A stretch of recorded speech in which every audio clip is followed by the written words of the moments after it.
After mean and median, let us now talk about standard deviation. Standard deviation in simple language measures how spread out numbers are from the mean. It is calculated using this formula. Talking about a very interesting inference about standard deviation, let us take two sets with respective mean and standard deviation given as follows. Now think about it.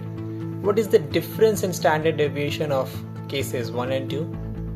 We know that the value of standard deviation tells us how about the spread of the data.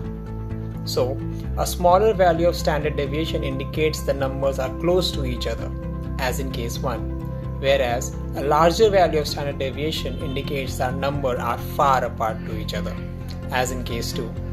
So, next time you hear standard deviation, just remember it's your friendly guide to how spread out or close together your numbers are.